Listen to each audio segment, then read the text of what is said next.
The call came on a Wednesday morning while I was making breakfast for Emma. She was 6, sitting at our kitchen table, carefully coloring inside the lines of her dinosaur coloring book, tongue sticking out in concentration. "Mommy, can I have the purple crayon?" "Just a second, baby." I glanced at my phone. "Wait, my sister." We hadn't spoken in 3 months. I answered. "Hey, Rach." "Sarah." "Hi. How are you?"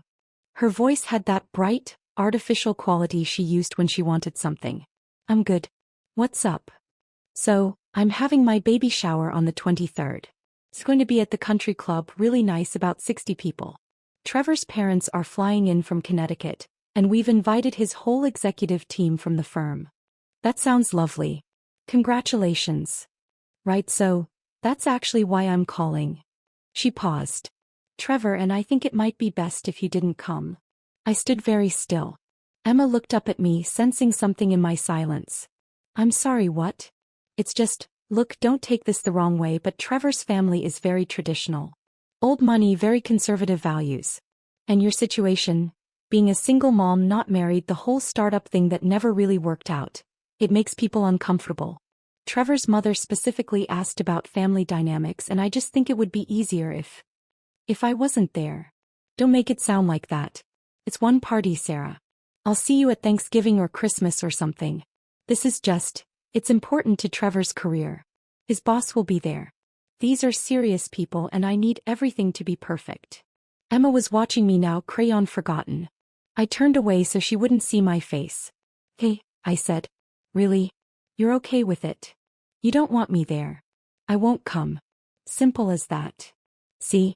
This is why I knew you'd understand. You've always been so practical. Not like some people who would make a big dramatic thing out of it. I really appreciate your maturity about this. Is there anything else?" "No, that's it. Oh, actually, can you not mention this to Mom? She'll just get weird about it and I don't need the stress." "Sure." "Great. Talk soon. Love you." She hung up before I could respond. I stood there, phone in hand, staring at nothing. Emma came over and hugged my leg. "Are you sad, Mommy?" "No, baby. Just tired." I picked her up, held her close. "Let's finish breakfast and then we need to get you to school." "Hey, Mommy." "Yeah. You're the best mommy in the whole world."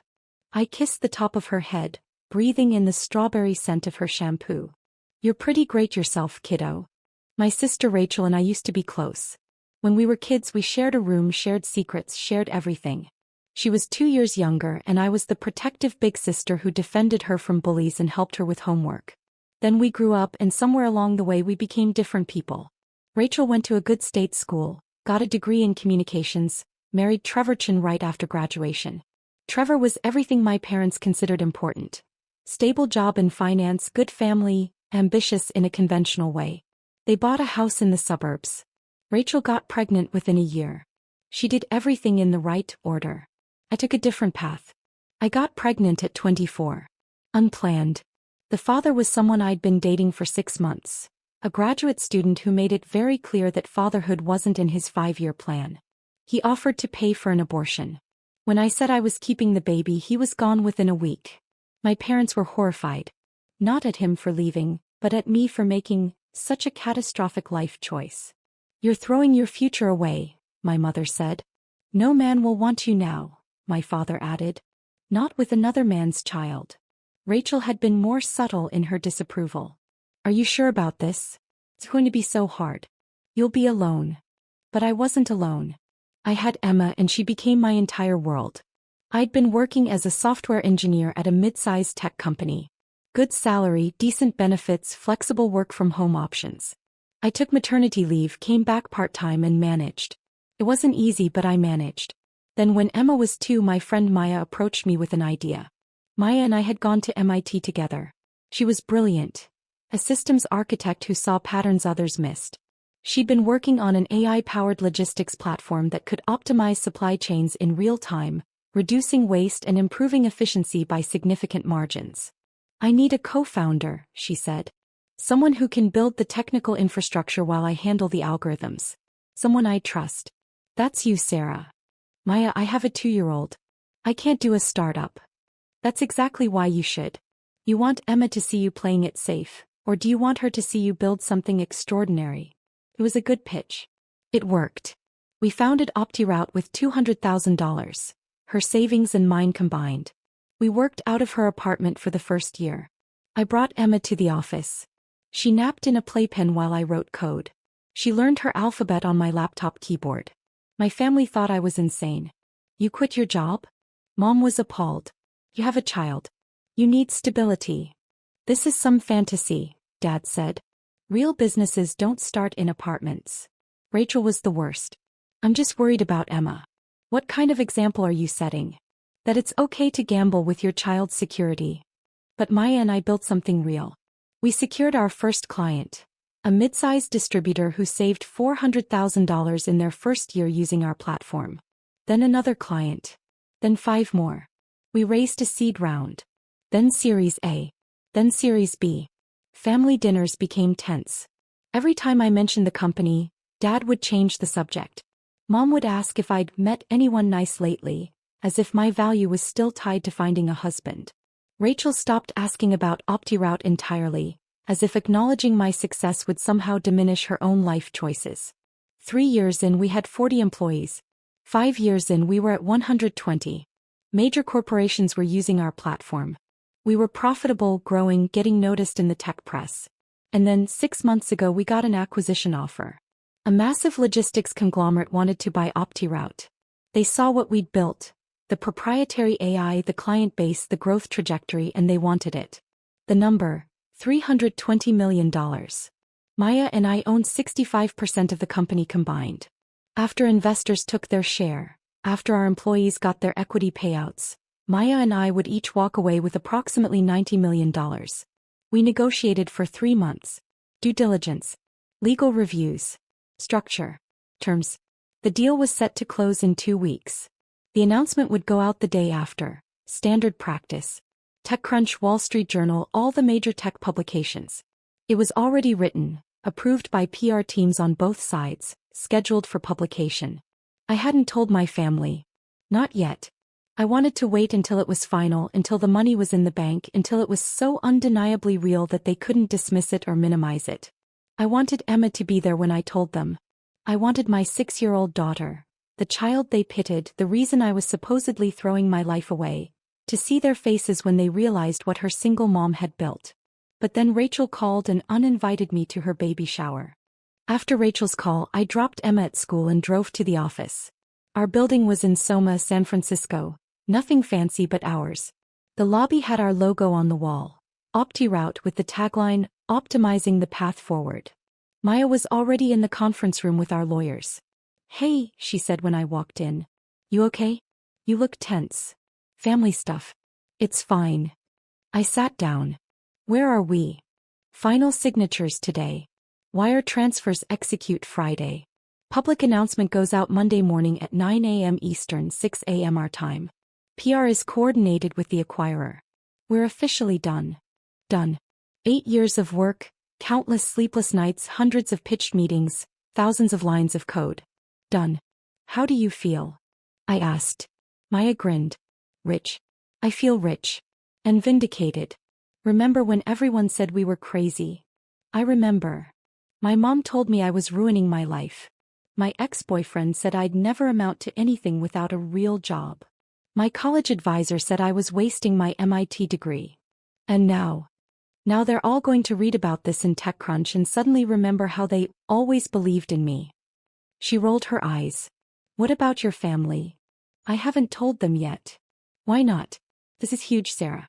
This is generational wealth. This is Emma's college fund, her grad school fund, her house fund, her whole life fund. I know. Timing. Maya studied me. Your sister's baby shower is this weekend, isn't it? Yeah. And you're going to show up and casually mention you just sold your company for 9 figures? Actually, I'm not going at all. What? Why? I told her about Rachel's call. About being uninvited because my single-parent situation made executives uncomfortable. About being asked not to tell our mother. Maya's expression went from surprised to angry to coldly furious. Are you kidding me? After everything you've built, everything you've accomplished, she has the audacity to. It's fine. It's not fine. Sarah, you're about to be in every major tech publication as one of the most successful female founders of the year. You built a company that's changing an entire industry. You did it while raising a child alone. You're incredible, and your sister treats you like you're an embarrassment. She doesn't know about the acquisition. So tell her. Tell all of them. No. I said it firmly. I'm going to let them find out the same way everyone else does. Monday morning when the announcement goes live. That's cold. That's justice. Friday came. The deal closed. The wire transfers executed. I watched my bank account balance change in a way that made my head spin. $89,400,000, minus the amount immediately allocated for taxes, which I'd been preparing for. Still, the number was surreal. I picked Emma up from school that afternoon. She climbed into her booster seat, chattering about her day. We learned about fractions. And at recess, Tommy said his dad is a lawyer, and I said my mom is an engineer, and he said that's not a real job for moms, and I said yes it is. And then the teacher said we both were right because people can have any job they want. Tommy's wrong, but I appreciate your restraint, I said. Hey baby, how would you like to go to the park? Special Friday treat. Really? Yes. We spent 2 hours at the playground. Emma on the swings, me pushing her higher and higher while she screamed with joy. Emma on the slide, climbing up and zooming down over and over. Emma on the monkey bars, her little face scrunched in concentration as she made it all the way across for the first time. Mommy, did you see? I did it. I saw. I'm so proud of you. This moment, this perfect, ordinary, extraordinary moment, this was what mattered. Not my sister's approval. Not my parents' validation. Not proving anything to anyone. Just me and my daughter happy. Saturday was Rachel's baby shower. I didn't go. Instead, Emma and I had a girls' day. Brunch at her favorite pancake place. The Children's Museum. Ice cream for dinner because why not? That evening my phone rang. Sarah, why aren't you here? Rachel asked me not to come. What? That's ridiculous. Why would she? Ask her mom. I need to go. Emma's bath time. I hung up before she could respond. Sunday I took Emma to Golden Gate Park. We flew kites. We had a picnic. We fed the ducks. She fell asleep in the car on the way home and I carried her up to her room, tucked her in and sat watching her sleep for a long time. This was my life. This perfect little human who thought I hung the moon.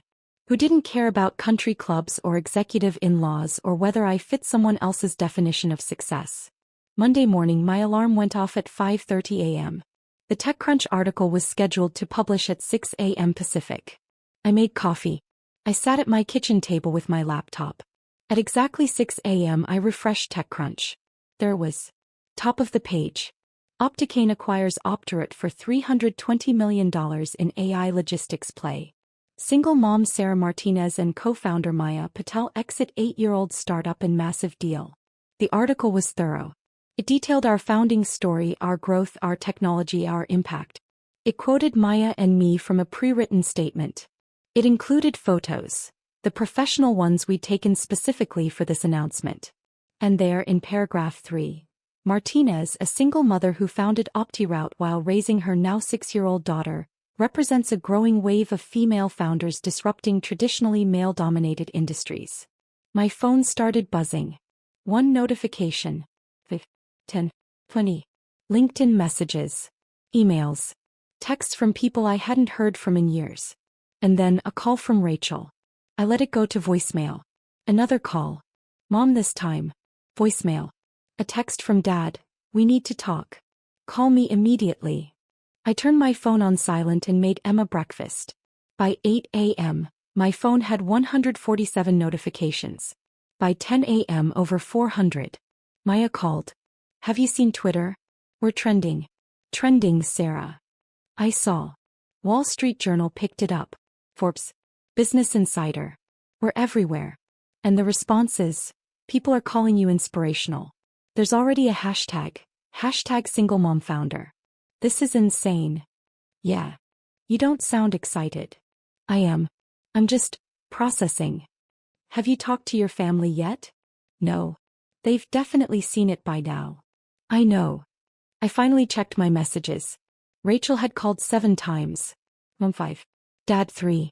Even my Uncle Mark, who I hadn't spoken to in 2 years. The texts were increasingly frantic. Rachel, Sarah, call me right now. Rachel, I can't believe you didn't tell us. Rachel, Trevor's boss saw the article. He asked about you. Do you know how embarrassing this is? Rachel, you made us look like idiots. Mom, Sarah, sweetheart, we saw the news. This is wonderful. Call me. Mom, why didn't you tell us? Mom, Rachel said you two had a misunderstanding. Can we please talk about this?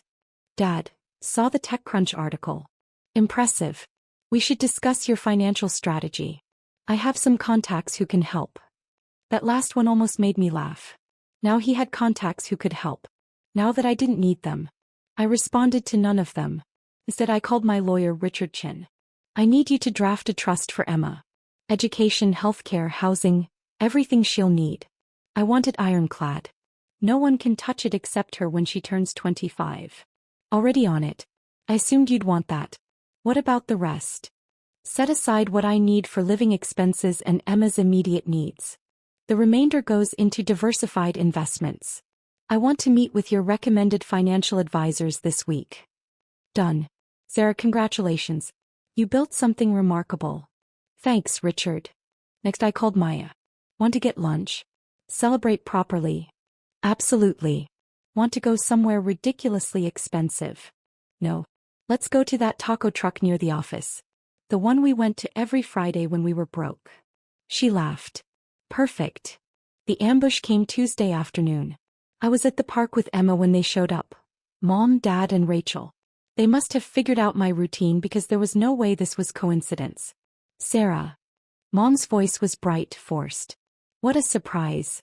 Emma looked up from the sandbox. Grandma. She ran over and Mom scooped her up. This was tactical. Use Emma to prevent me from leaving. Hi, Mom. Dad. Rachel. I kept my voice neutral. We've been trying to reach you, Dad said. I've been busy. Too busy for family? Rachel's voice had an edge. Too busy to return calls about your massive success that you somehow forgot to mention? Emma, sweetie, why don't you go play on the swings? I suggested. But I want to stay with Grandma. 5 minutes, then swings. Deal. Deal. Mom set her down reluctantly and Emma went back to her sandcastle. The four of us moved a few feet away, still within sight but out of earshot. $320 million, Dad said. That's what the article said. The company sold for that. Maya and I split roughly a quarter after investors and employee equity. So you personally made enough. I made enough. And you didn't think to tell your family? Mom's hurt was genuine. Sarah, this is huge. This is life-changing. Why would you keep this from us? When would I have told you? At Sunday dinner, which I'm never invited to anymore. At Rachel's baby shower, which I was specifically asked not to attend. Rachel flushed.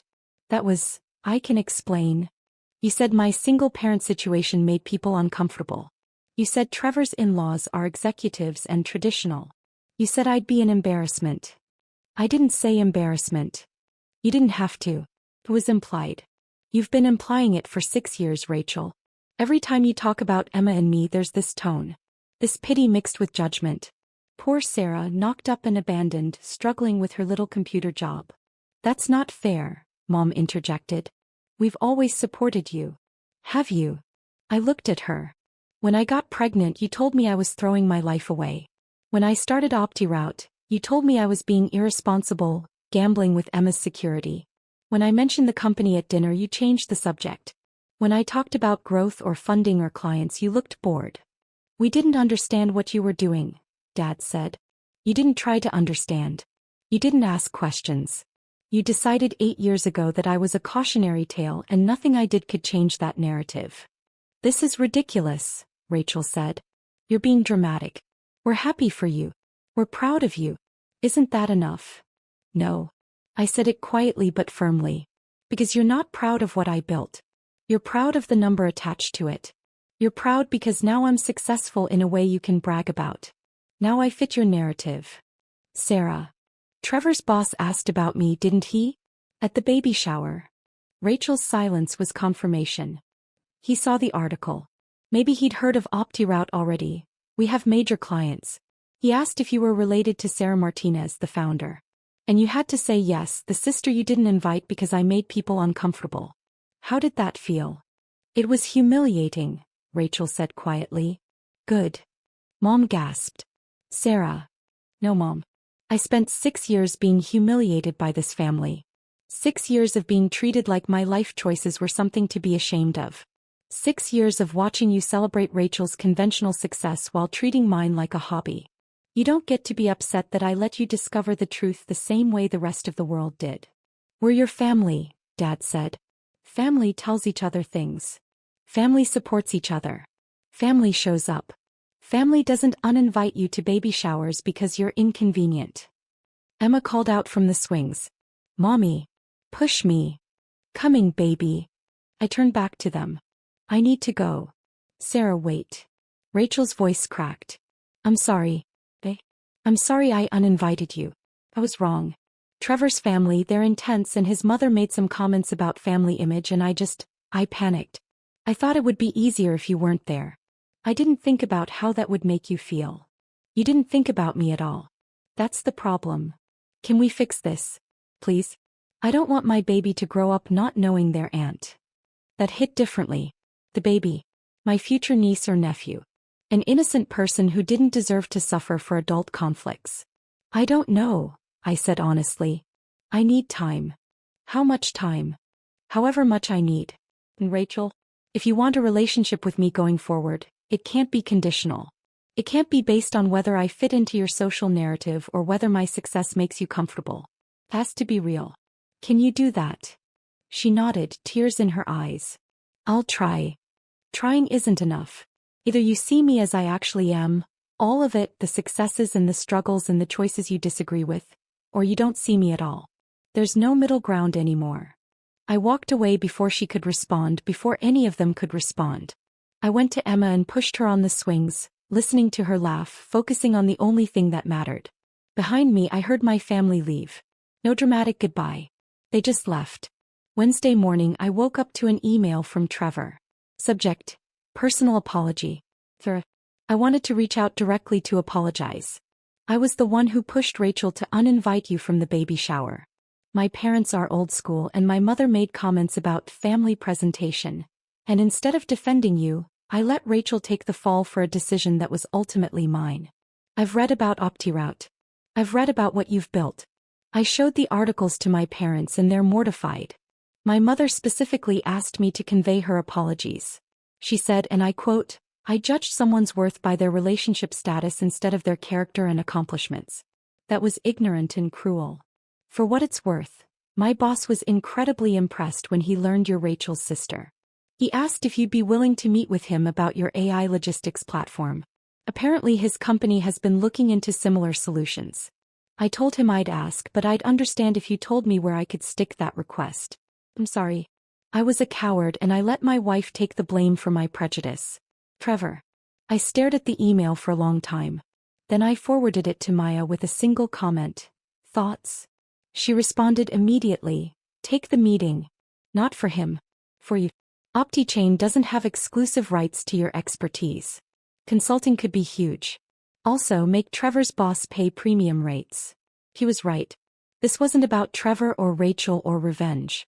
This was about Emma's future, about building something sustainable, about leveraging what I'd learned into the next chapter. I responded to Trevor. I'll take the meeting. Have him contact my assistant to schedule.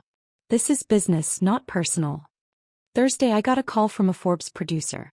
They wanted to feature me in their Self-Made Women series.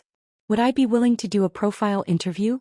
I'll need to think about it, I said. I have a daughter. Privacy is important. We completely understand. We can work around that. Many of our subjects keep their children out of the public eye.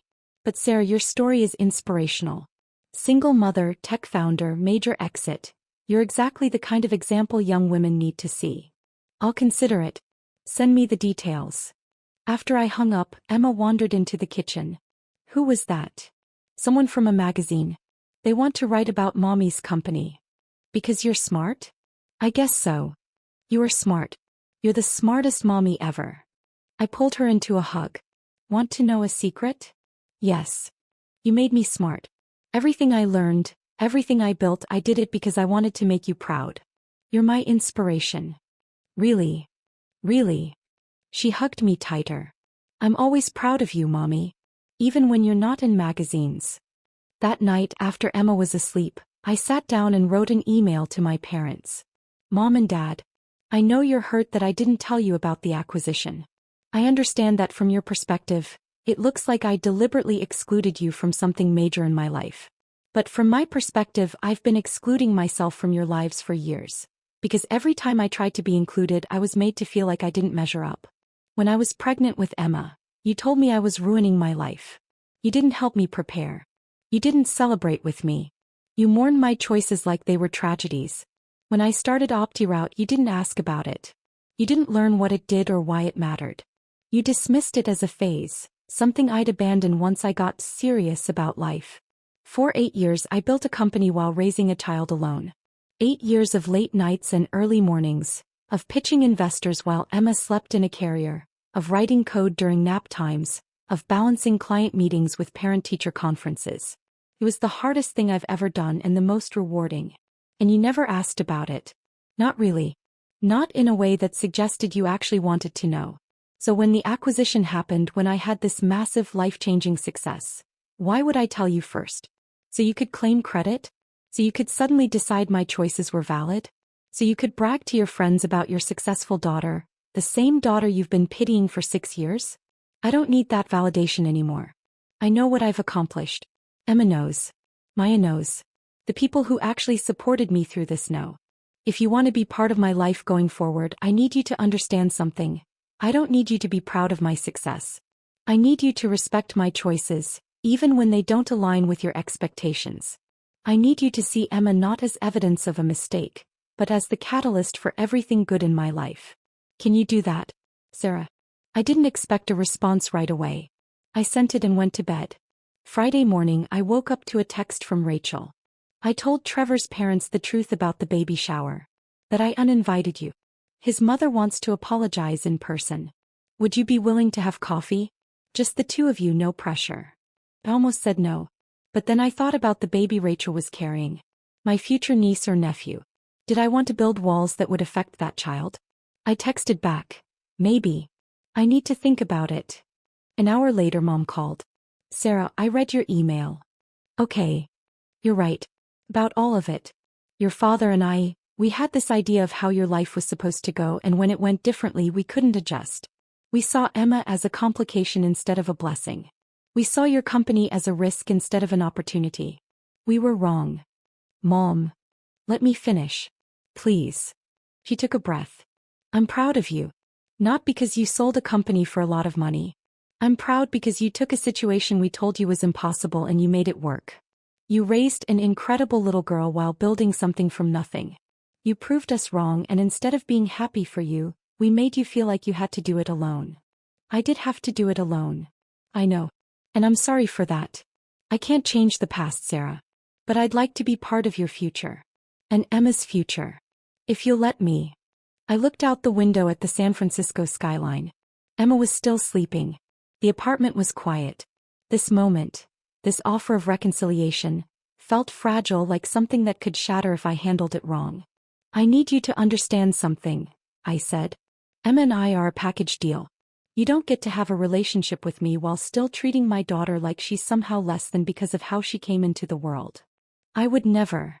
If. Not directly. But in the way you talk about her, the way you talk about our life. Like we're brave for making the best of a bad situation instead of just living our life. Our good life. Our happy life. You're right. I'll do better. It's not just words, Mom. It's actions. It's showing up. It's asking questions. It's being present in a real way, not just when it's convenient or impressive. I understand. I want to try. Hey, we can try. After I hung up, I sat for a moment processing. Then Emma padded into the living room, rubbing her eyes. Morning, baby. Morning, Mommy. Can we have pancakes? Absolutely. And Emma, how would you feel about seeing Grandma more often? She brightened. Really? I like Grandma. I know you do. I think we're going to work on being a better family. Okay. He climbed into my lap. Mommy, when I grow up, I want to start a company too. Yeah. What kind of company? A company that makes playgrounds, with really good swings, and slides, and monkey bars that aren't too hard. I laughed. That sounds like an excellent company. Will you help me? Always. That's what moms do. The Forbes article came out in March. They titled it Building While Raising: How Sarah Martinez Turned Single Motherhood into Entrepreneurial Fuel. The photo shoot had been Emma's idea. She wanted to be in it, so we compromised. They photographed her from behind, flying a kite with me, our faces turned toward the sky. The image was beautiful, hopeful and forward-looking without exploiting her privacy. The article was honest. I talked about the hard parts, the exhaustion, the judgment, the moments I doubted myself. But I also talked about the joy. About building a company that mattered. About raising a daughter who believed she could do anything. Rachel's baby was born in April. A boy, Nathan. I was in the delivery room. Rachel had asked me to be there, and despite everything I said yes. When I held my nephew for the first time, Rachel said, "I want him to know his aunt. I want him to grow up seeing that success comes in different forms. That families come in different forms. That the only thing that matters is love and effort." "That sounds good," I said. "Trevor and I are making changes. We're reevaluating a lot of things. His parents too. They're learning. Everyone's learning. That's life." My relationship with my parents was better, though not perfect. They came over for dinner once a week. They asked about Emma's school. They asked about my consulting work. I'd taken on 3 clients, all Fortune 500 companies, all paying substantial fees for my expertise. They were trying. That was enough. Emma turned 7 in May. We had a party at our apartment. Her school friends, Maya and her family, my parents, Rachel and Trevor, and baby Nathan. Small, intimate, perfect. As I watched Emma blow out her candles, surrounded by people who genuinely loved her, I thought about the version of myself who'd received Rachel's phone call 9 months ago. The one who'd been told she made people uncomfortable. The one who'd said, "Okay," and moved on. I thought about how easy it would have been to internalize that. To believe that my life, this beautiful, chaotic, successful, unconventional life, was somehow less than because it didn't fit someone else's template. But I didn't believe that. I'd never believed that. And now, finally, my family was starting to catch up. After the party, after everyone had left, Emma and I sat on the couch together. "Did you have a good birthday, baby?" "The best birthday ever." She cuddled into my side. "Mommy." "Yeah. Thank you." "For what?" "For being my mom. Some kids at school say it's sad that I don't have a dad. But I'm not sad. I have you, and you're better than 1,000 dads." I pulled her close, blinking back tears. "You, Emma Martinez, are the best thing that ever happened to me." "I know," she said matter-of-factly. "That's what you always tell me. It's true every time." Later that night, after Emma was asleep, I stood at my window overlooking the city. My city. The place where I'd built a life and a company, where I'd raised a daughter, where I'd turned judgment into fuel and doubt into determination. My phone buzzed. A text from an unknown number. "Ms. Martinez, this is Jennifer Walsh from Goldman Sachs. We're assembling an advisory board for our new Women in Tech initiative. Your name came up repeatedly. Would you be interested in discussing a board position? Please call at your earliest convenience." I smiled and put the phone down. That could wait until morning. For now, I was exactly where I needed to be. In my home, with my daughter sleeping peacefully down the hall, with a future so bright it almost hurt to look at directly. I'd built this. Not despite being a single mom, but because of it. Because Emma had given me a reason to be brave, to take risks, to refuse to accept anyone else's limitations. Rachel had said my life made people uncomfortable. He was right. But not for the reasons she thought. My life made people uncomfortable because it challenged their assumptions. Because it proved that success doesn't follow a script. Because it demonstrated that families come in all forms, and love matters more than convention. I'd made people uncomfortable by refusing to be small. And I'd do it again in a heartbeat,